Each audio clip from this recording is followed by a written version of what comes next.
The sky was a leaden bowl, the sea a churning, malevolent grey, a vista of impending doom that stretched to the horizon. Dawn on February 19, 1945, did not break so much as it reluctantly conceded to a grim, overcast day, the sun completely obscured by an oppressive ceiling of cloud. Before the island of Iwo Jima stretched an armada of such colossal scale, it seemed to defy the very vastness of the Pacific Ocean, a display of raw naval power unprecedented in human history. Nearly 500 ships, from the hulking, battle-scarred forms of battleships and aircraft carriers to the low-slung, swarming masses of landing craft and support vessels, jostled in the swell, a floating city of steel and purpose, its very presence an overwhelming statement of intent. This was the American Fifth Fleet, a testament to the industrial might that had been awakened and unleashed after the day of infamy at Pearl Harbor, a force projecting power across thousands of miles of ocean. Aboard the troopships, a strange, tense silence prevailed among the men of the V Amphibious Corps, the 3rd, 4th, and 5th Marine Divisions, a collection of some of the most battle-hardened units in the American military. These were not fresh-faced recruits. They were veterans of the bloody coral hellscapes of Tarawa, the grueling jungles of Saipan, and the cliffs of Guam, their faces etched with the premature age that comes from having already stared into the abyss of amphibious assault and having seen friends consumed by it. They knew the drill, the chilling routine of pre-invasion preparation. They knew the odds, whispered in hushed tones, or simply understood in the shared, knowing glances between comrades. And as they choked down a pre-invasion breakfast of steak and eggs, a grim tradition that felt more like a last meal, they stared at the objective looming 8 miles away, a dark, brooding silhouette against the horizon. Iwo Jima, Sulphur Island, was a barren, ugly, twisted clump of volcanic rock, barely 8 square miles in size, dominated by the brooding, asymmetrical hulk of Mount Suribachi at its southern tip, a dormant volcano that watched over the island like a malevolent sentinel. It looked like a place that God had forgotten, a premonition of hell itself, where the very air was thick with the smells of salt spray, diesel fuel, cordite from the ongoing naval bombardment, and the acrid, unmistakable tang of fear sweat. For 74 straight days, this desolate outpost had been pummeled by the guns of the Navy and the bombs of the Army Air Forces, the longest and most intense preparatory bombardment of the entire Pacific War, a deluge of high explosives meant to scour the island clean of life. The logic was simple, brutal, and tragically arrogant. Nothing could possibly survive such an onslaught. The Marines were told they would walk ashore against light resistance, that the bombardment had turned the defenders into a dazed and broken force. They believed it because they needed to, clinging to any shred of hope before the chaos commenced. What they could not see, buried deep within the island's volcanic bowels, was an invisible army of 21,000 Imperial Japanese soldiers, waiting in a stifling, dark labyrinth of tunnels, their resolve hardened by a fanatical belief in their divine emperor and their commander's brilliant, ruthless strategy. Their leader, General Tadamichi Kuribayashi, a man of both honor and grim practicality, had not come to win the battle in a conventional sense. He had come to make the cost of its taking so astronomically high that the American public's spirit would break, that the political will to invade the Japanese homeland would shatter upon the bloody shores of this tiny, insignificant island. A former cavalry officer who had served as a military attaché in the United States and Canada, he had traveled widely across America, from the industrial heartlands of Detroit to the sprawling cities of the East Coast. He had seen its sprawling factories, its endless roads, its immense agricultural output, and the seemingly limitless potential of its population. Unlike many of his contemporaries, who clung to notions of Japanese spiritual superiority, Kuribayashi held no illusion that Japan could defeat the United States in a protracted war of attrition.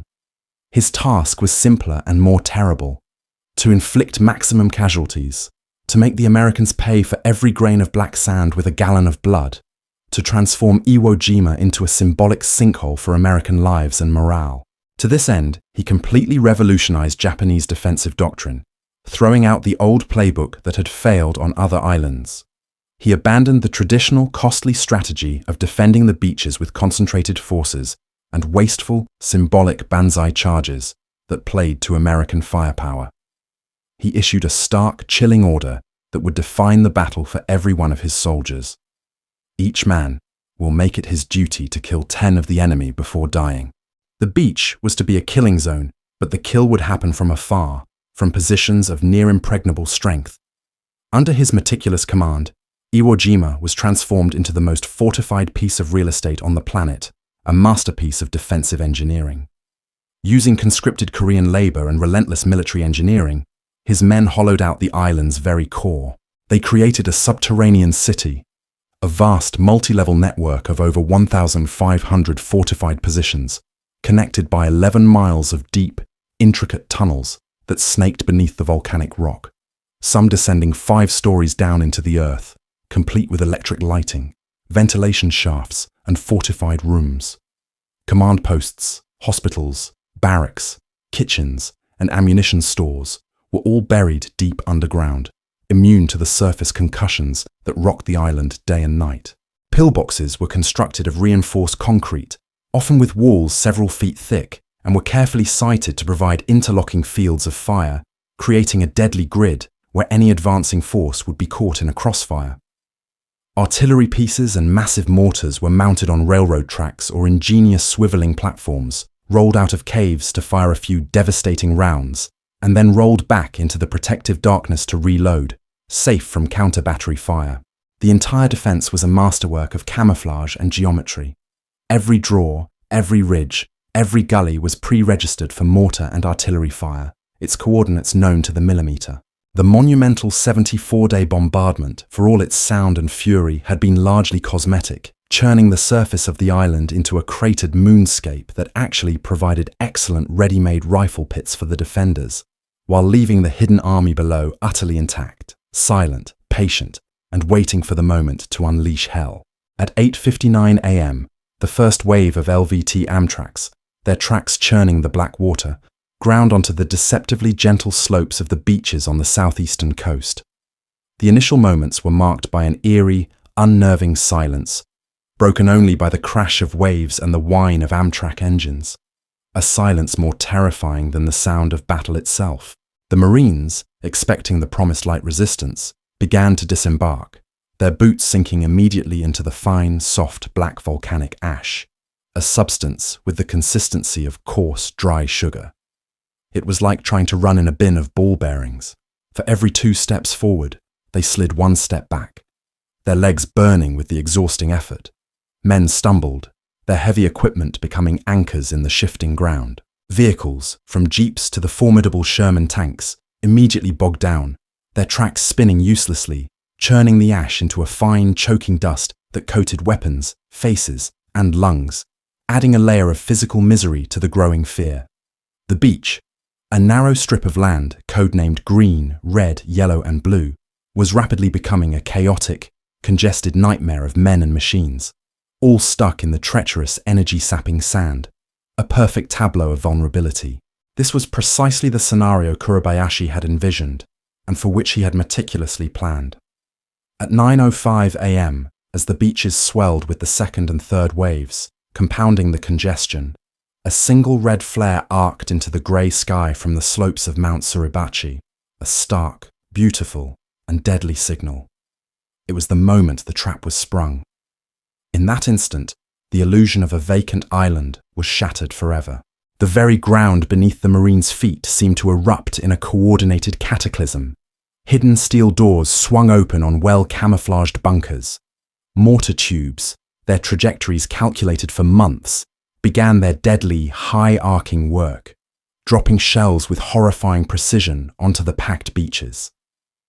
The first shells whistled down, their explosions sending geysers of black sand, steel fragments, and body parts into the air.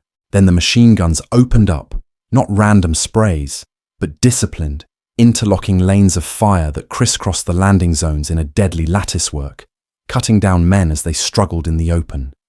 Heavy artillery from the northern heights of the island, zeroed in on the fleet and the beach with practiced ease, began to roar.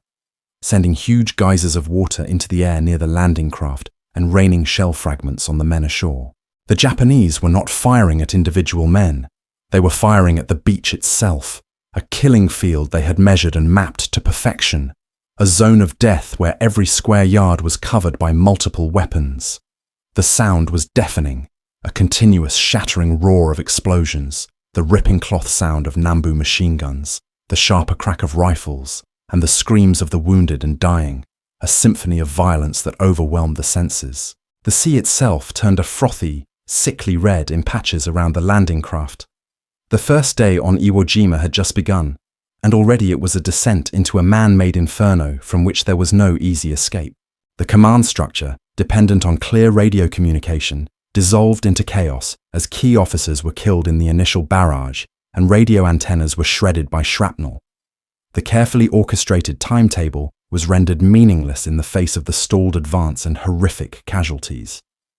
On the beaches, there was no discernible front line, only a desperate, bloody struggle for survival against an invisible, all-seeing enemy. Individual Marines, seasoned NCOs, and junior officers, many seeing their commanders dead around them, became the key to preventing a complete rout and being pushed back into the sea. Leadership devolved to the lowest levels, to small unit initiative born of desperation and courage. A sergeant here, a corporal there, would rally a handful of men, often from different companies and even different divisions, all mixed together in the chaotic landing, and organize a desperate, piecemeal assault on a single murderous pillbox that was pinning down an entire sector. The Sherman tanks that had managed to struggle ashore found themselves isolated and vulnerable, immediately targeted by hidden 47mm anti-tank guns, and swarmed by Japanese soldiers wielding magnetic mines and satchel charges, their burning hulks soon dotting the landscape as grim monuments to the failure of the initial plan. The Marines quickly learned that their standard frontal assault tactics were useless against this new kind of defense. Direct assaults on the reinforced concrete pillboxes were simply suicidal, wasting lives for no gain. They adapted, innovating on the spot under fire, developing what would become the classic blowtorch and corkscrew method for reducing a fortified position. A fire team would lay down a base of suppressing fire, trying to keep the Japanese gunners' heads down, while a bazooka team would creep forward to try to blast the embrasure or firing port. Then, the blowtorch, a flamethrower team, would advance, hosing the pillbox with jellied gasoline, the searing flames and thick, choking black smoke, forcing the defenders away from their firing ports and scorching the interior.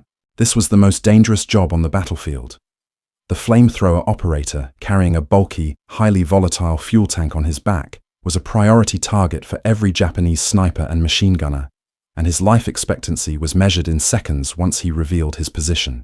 As the flamethrower did its terrifying work, the corkscrew, a demolition team armed with satchel charges, pole charges, and grenades, would work its way around to the rear or a blindside entrance, often under intense fire from supporting positions, to place explosives and seal the bunker forever, entombing its occupants. It was slow, methodical, and horrifically costly work. A battle of attrition, fought one bunker, one cave, one spider hole at a time. The battle for the beachhead was won not by grand strategy conceived on a flagship, but by these countless, small, brutal acts of courage and initiative performed by small groups of Marines determined to survive and advance. This extinct volcano was more than a geographical feature.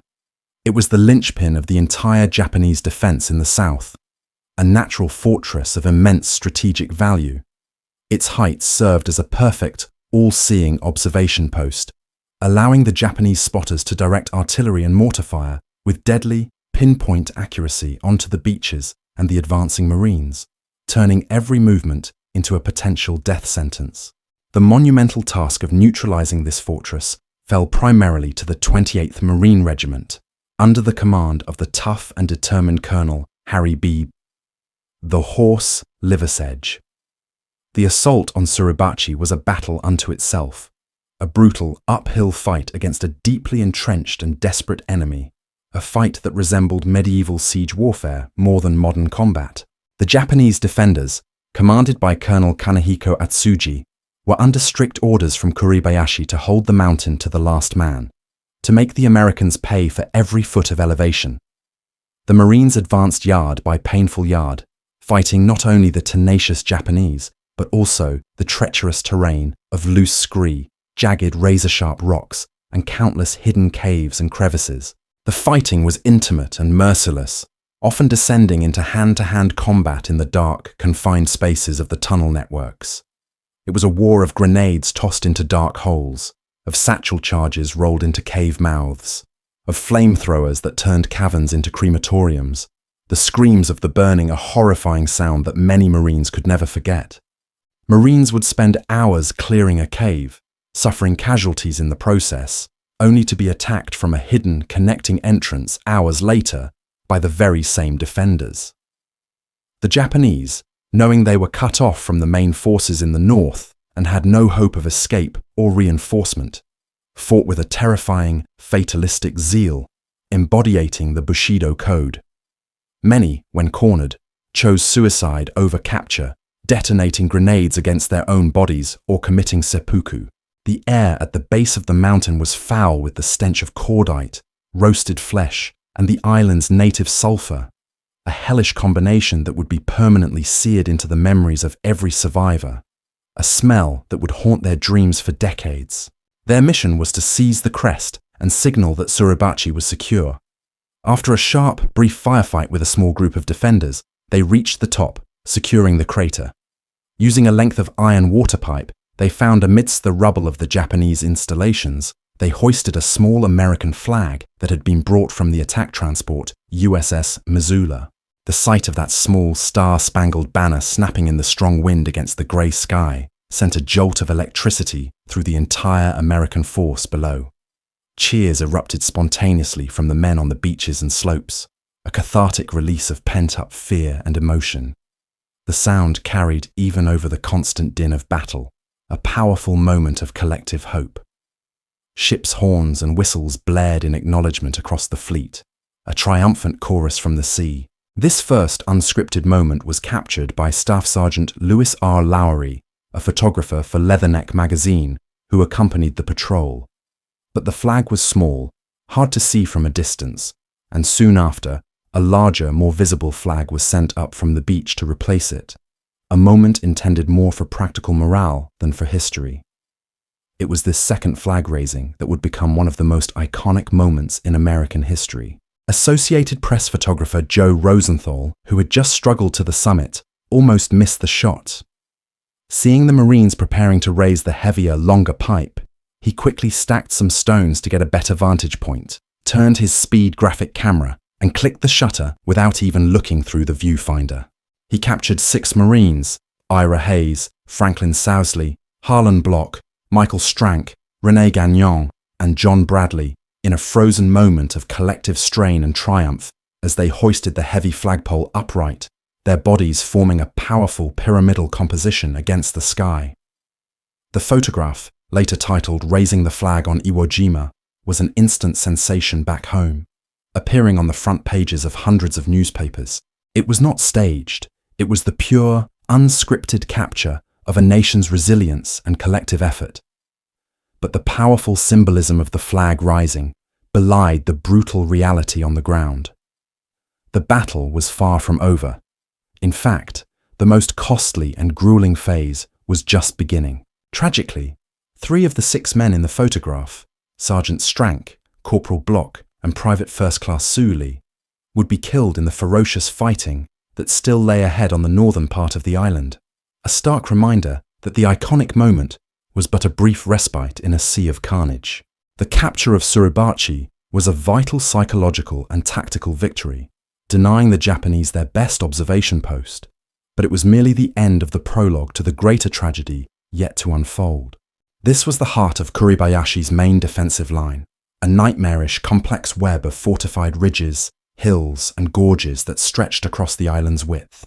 Key positions included Hill 362, which offered the Japanese clear observation of the American advance across the central airfields, the amphitheater, a natural bowl that funneled advancing Marines into pre-sighted killing zones from the surrounding high ground, and Turkey Knob, a rocky, fortified escarpment that anchored the center of the line. It was here, in this tortured landscape, that Kuribayashi's defensive genius reached its apex, and the fighting became a brutal war of attrition in its purest form.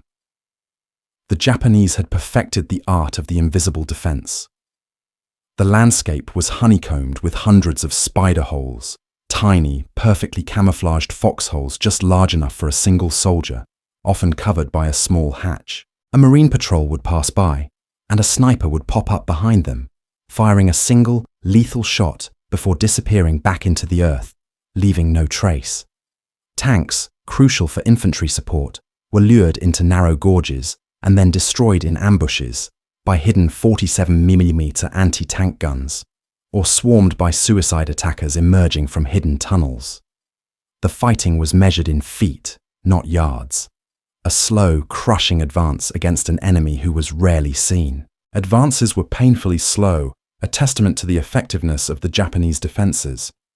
A company of 240 men might fight for an entire day, suffering 50% or more casualties to gain 100 yards of terrain, only to be counterattacked during the night and have to fight for the same ground again the next morning. The psychological toll was immense, grinding down even the most resilient spirits. There was no safe zone, no true rear area. Mortar and artillery fire could reach anywhere on the island. At night, Japanese infiltrators, slipping through the unseen, extensive tunnel networks, would creep into American lines to murder Marines in their foxholes as they slept, sow chaos by throwing grenades, and destroy equipment, ensuring no one could ever truly rest.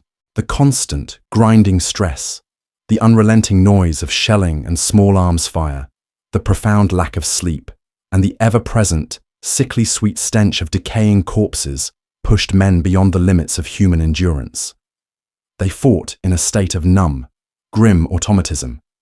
Their world shrunk to the few feet of dirt in front of their rifle muzzle, their humanity buried under the primal need to survive and kill. Amidst this unimaginable horror, the true character of the United States Marine Corps and its attached Navy corpsmen was forged in fire and blood, creating legends and bonds that would last a lifetime.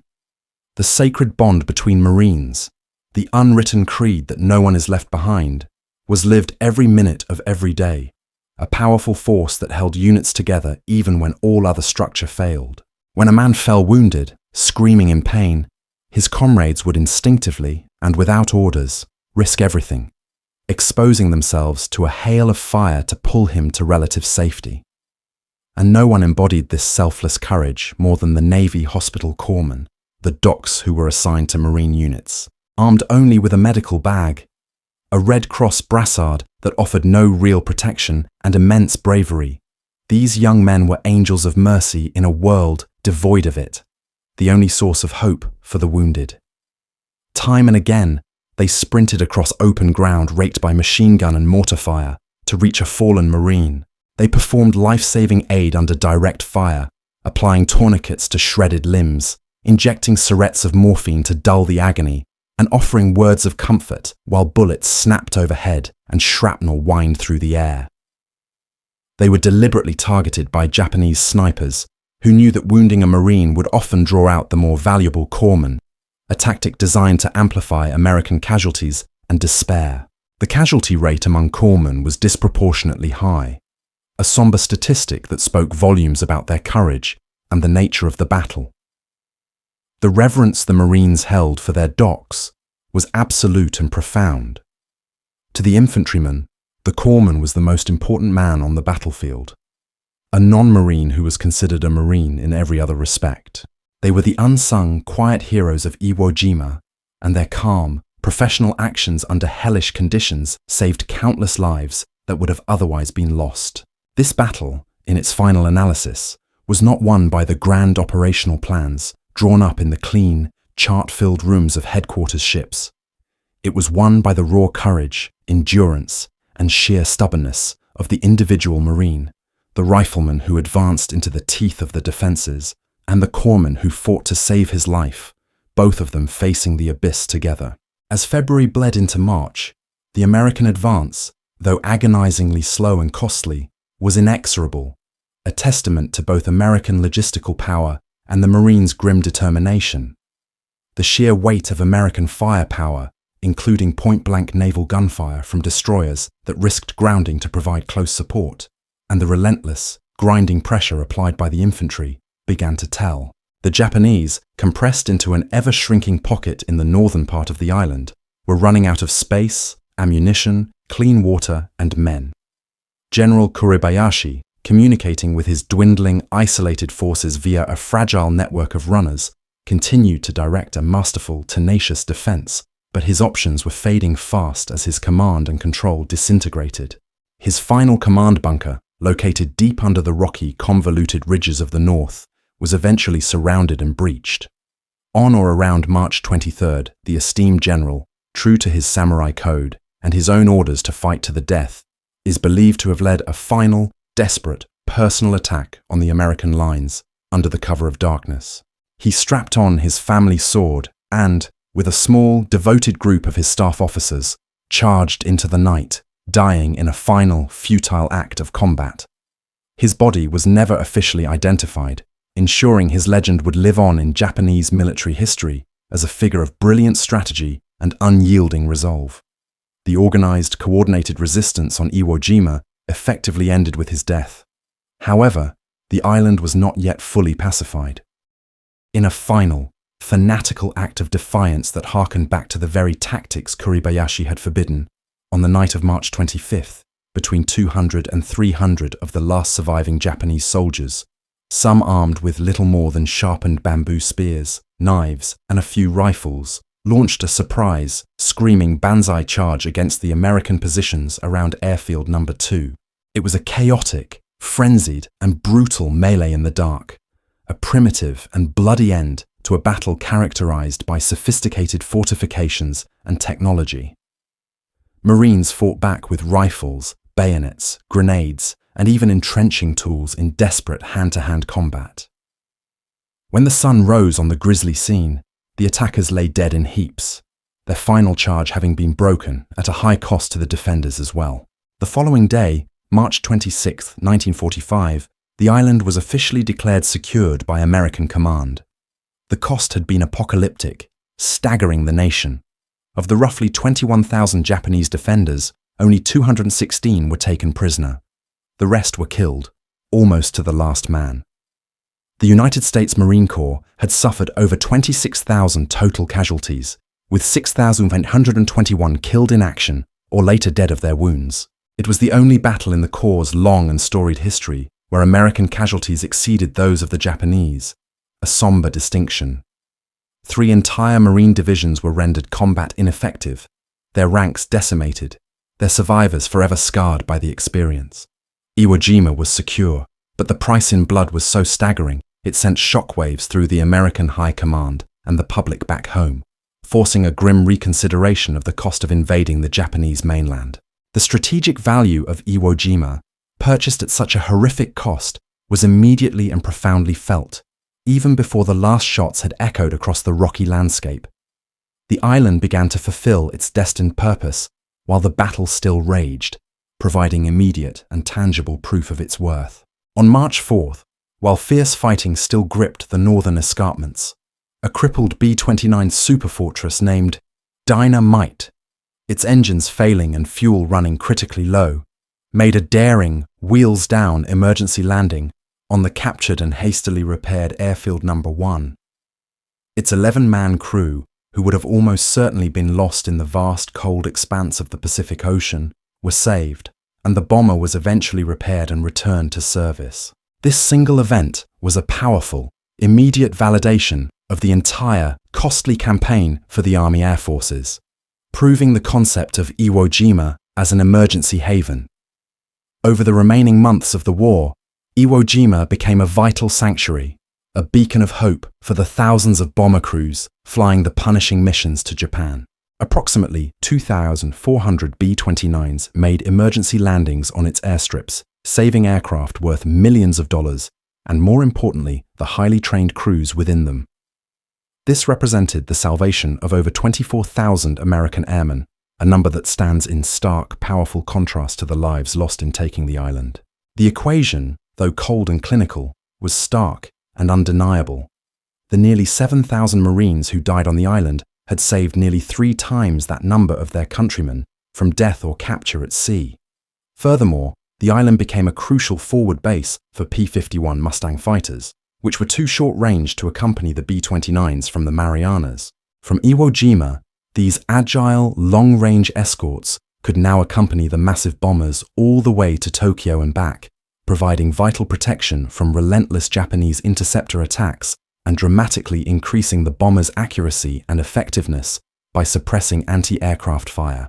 The sacrifice on the ground, in the mud and blood, had, without a single doubt, purchased salvation from the sky and significantly accelerated the end of the war against Japan, saving potentially countless more lives on all sides by bringing the conflict to a swifter conclusion. The iconic flag-raising photograph became more than a picture. It was transformed into a timeless symbol of national unity, resolve, and collective effort, an image that captured the essence of the American spirit at war. It was used to fuel the massive Seventh War Bond drive, raising an astonishing $26.3 billion, more than twice its goal, and solidifying the war's financial backing at a critical time, directly linking the sacrifice on the island to the national war effort. The image was immortalized in bronze in the majestic Marine Corps War Memorial in Arlington, Virginia, a permanent, larger-than-life tribute to the collective courage of all Marines, past, present, and future. Yet, for the survivors who walked off that island, the memory was not of a glorious flag, but of the black ash that choked their lungs, the deafening, constant roar of battle that damaged their hearing, the pervasive, sickening stench of death that clung to their uniforms, and the haunted faces of friends who never left the volcanic sands. The battle became the ultimate benchmark of Marine Corps ethos, a brutal standard of sacrifice and tenacity against which all future trials would be measured, a defining chapter in the Corps' history. It also served as a terrifying, practical preview for American strategic planners of the fanatical, house-to-house resistance they could expect during the planned invasion of the Japanese home islands, an invasion named Operation Downfall that was projected to cost over 1 million American casualties, a prospect made unnecessary by the shocking power of the atomic bombs dropped on Hiroshima and Nagasaki just 5 months later. Iwo Jima was more than a military engagement. It was a national crucible, a test of the nation's will and the mettle of its fighting men. It was a place where American boys were forged into men, and men were forged into legends, their stories passed down through generations. The volcanic rock, forever stained with the blood of thousands from both nations, stands today as a silent, hallowed monument, jointly maintained by the United States and Japan as a symbol of peace and reconciliation. It is a testament to the idea that some grounds are so sacred, their cost so high, that their memory becomes permanently etched, not just in the annals of history, but in the very soul of a nation.